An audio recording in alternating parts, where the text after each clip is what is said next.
ఇప్పుడే జీ5 app download చేయండి. చూడండి మీ ఫేవరెట్ టీవీ షోస్ ఎప్పుడైనా ఎక్కడైనా. లక్కీ, నువ్వు బయటికి ఎందుకు వచ్చావమ్మా?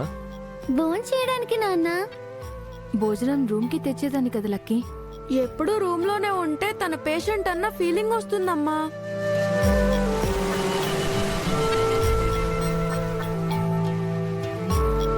నువ్వు రా లక్కీ.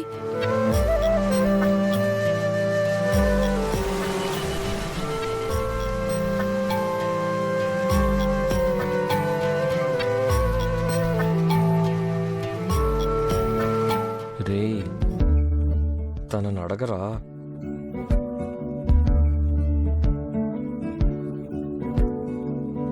మిత్రని గమనించారా ఆంటీ? వివేక్ ఏదో చెప్తున్నాడు. నువ్వు అన్నదమ్ముల్ని గమనిస్తున్నావు, నేను అక్క చెల్లెళ్ళని చూస్తున్నాను. మీ బావతో గుడి గురించి త్వరగా చెప్పు జాను. లక్ష్మి కూడా జానుతో ఏదో చెప్తోంది.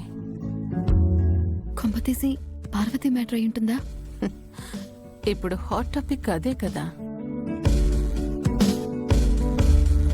వదినా, మీతో ఒక విషయం చెప్పాలి. ముందు బావగారితో నేనొక విషయం చెప్పాలి. పిన్ని బాబాయ్ మీరు ఆగండి. మీ అందరితో మేమొక విషయం చెప్పాలి. ఏంట్లకి అది? రేపు మనందరం ఆంజనేయ స్వామి గుడికి వెళ్దాం నాన్న.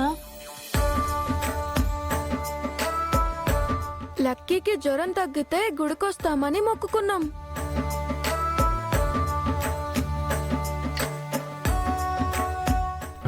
అవునా జున్ను? అన్నయ్య కూడా రేపు రాముల వారి గుడికి వస్తానని మొక్కున్నాడంట. నిజమా? అక్క కూడా అదే మొక్కుకుంది. వావ్! అమ్మా నాన్న జున్ను అందరూ ఒకే మొక్కుకున్నారన్నమాట. మనం అనుకున్నదొకటి, ఇక్కడ జరుగుతున్నది ఇంకొకటి. అవును లక్కీ, నీకోసం అమ్మ నాన్న జున్ను ఒకరికి తెలియకుండా ఒకరు మొక్కుకున్నారు. ఎంతైనా మీ నలుగురిది బ్లడ్ రిలేషన్ కదా.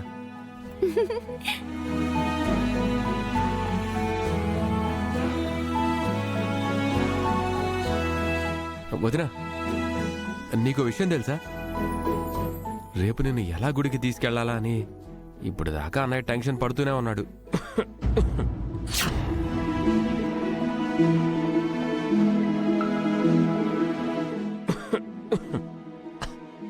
అవునా? అక్కని గుడికి తీసుకెళ్లాలని బావగారు అనుకున్నారా? మరి ఆ మాట ముందే చెప్పొచ్చు కదా. వదినతో అసలు చెప్పాలనుకుంది నేను ఆ మాటే.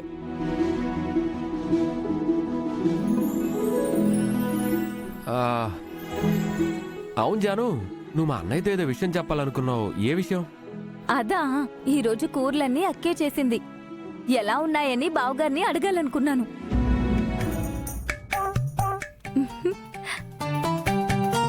ఎందుకు అబద్ధం చెప్పావు? అసలు విషయం చెప్పొచ్చుగా.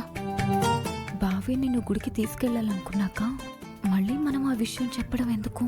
అయితే మనం అందరం కలిసి రేపు గుడికి వెళ్తున్నాం అన్నమాట.